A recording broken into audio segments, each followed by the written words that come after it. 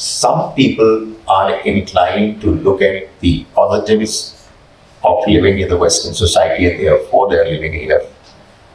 Others have a different point of view. There is no one final answer.